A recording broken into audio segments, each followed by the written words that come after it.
রাত 2টা। এই সময়টা নিয়ে একটা কথা আছে।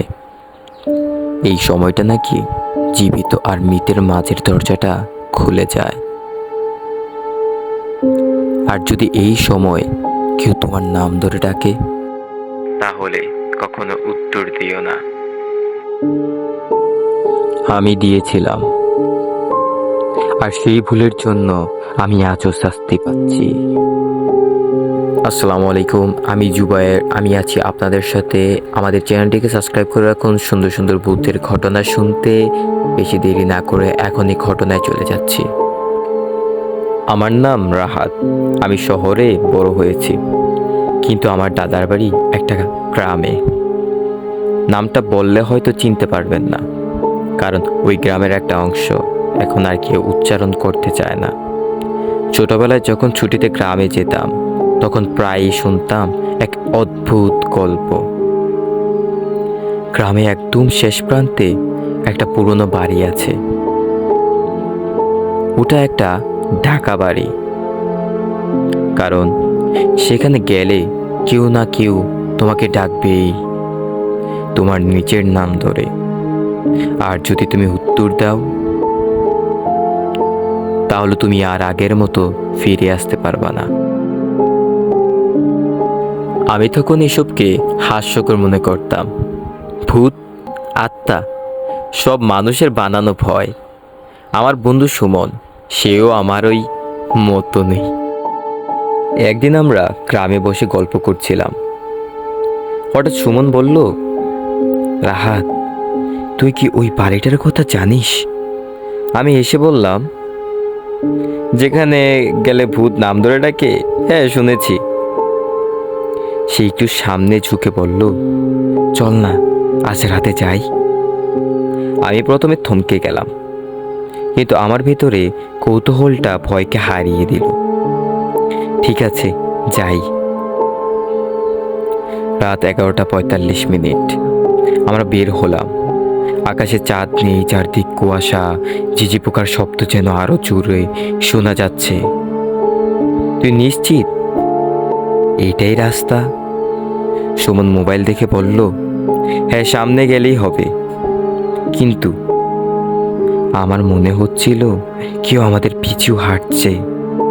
আমি একবার পিছনে তাকালাম, কেউ নেই।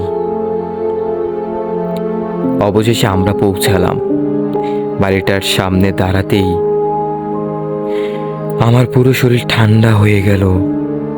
বাড়িটার দেওয়াল ভাঙা, জানালাগুলো অন্ধকার, আর দরজাটা নিজে নিজেই ঝুলছে। সুমন হেসে বলল, এইটাই সে ভয়ঙ্কর বাড়ি। আমি কিছু বললাম না। আমরা ভেতরে ঢুকলাম। দরজাটা নিচ থেকে বন্ধ হয়ে গেল। আমি চমকে উঠলাম। কে কে দরজাটা বন্ধ করলো? সুমন বলল, হাওয়া হয়তো, কিন্তু এই বাড়ির ভেতরে কোনো বাতাস ছিল না। আমরা এগোতে লাগলাম। হঠাৎ কারো পায়ের শব্দ। আমরা থেমে গেলাম। শব্দটাও থেমে গেল। আমি আবার হাঁটতে শুরু করলাম। শব্দটা আবার শুরু হলো। একটা ঘরে ঢুকে দেখি একটা বড় পুরনো আয়না। আমি সামনে দাঁড়িয়ে নিজেকে চিনতে পারলাম না। নিজের দিকে তাকালাম আমি, কিন্তু আমার পেছনে আর একটা ছায়া দাঁড়িয়ে। আমি ঘুরে তাকালাম, কিন্তু কেউ নেই। আমি সুমনের দিকে তাকালাম। সে একদম স্থির হয়ে দাঁড়িয়ে আছে। সুমন, এই সুমন, তুই ঠিক আছিস তো? সে ধীরে আমার দিকে তাকালো। তুই কে?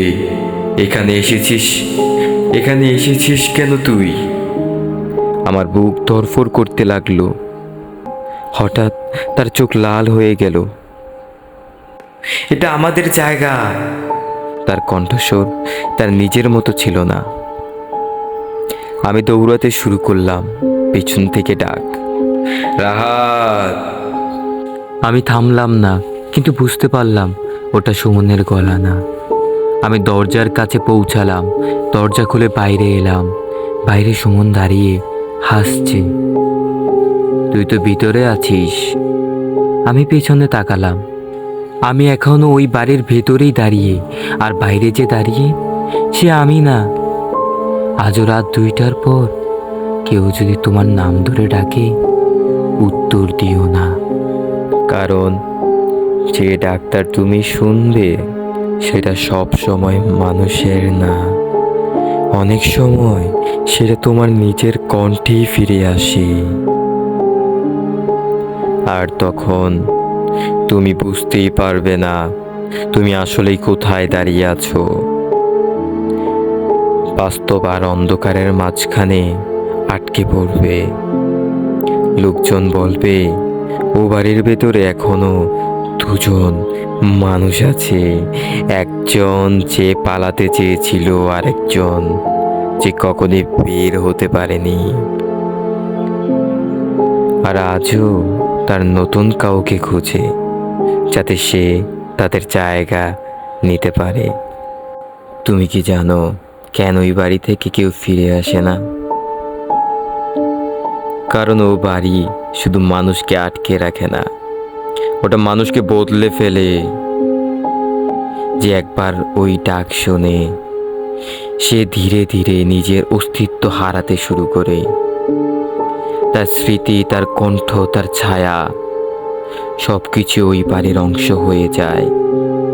এক সময় সে নিজেই অন্য কাউকে ডাকতে শুরু করে, ঠিক যেভাবে সেদিন আমাকে ডাকা হয়েছিল। সুমনের কি হয়েছিল জানো? সেদিনের পর কেউ আর তাকে খুঁজে পায়নি, কিন্তু মাঝে মাঝে গ্রামের মানুষ বলে রাত 2টার পর কেউ একজন ডাকে, রাহাত। আর সেই ডাকটা একেবারে সুমনের মতো শোনায়। কিন্তু সবচেয়ে ভয়ঙ্কর বিষয় হলো, কিছুদিন আগে আমিও নিজেও সেই ডাক শুনেছি। আমার নিজের কণ্ঠে আমাকেই ডাকে। তাই বলছি, যদি কখনো রাত 2টার পর কেউ তোমার নাম ধরে ডাকে, উত্তর দিও না। তুমি কি কখনো খেয়াল করেছো, রাত যত গভীর হয় শব্দ তত কমে যায়, কিন্তু কিছু শব্দ তখনই শুরু হয়।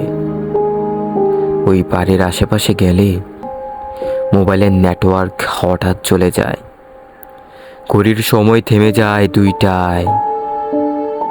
আর সবচেয়ে অদ্ভুত ব্যাপার, তোমার নিজের ছায়া তোমার সাথে মেলে না। সে আলাদা হয়ে যায় আর ধীরে ধীরে তোমার পেছনে দাঁড়িয়ে থাকে। লোকজন বলে ওই বাড়ির ভেতরে এখন আর শুধু 2জন না, অনেকগুলো ছায়া আছে।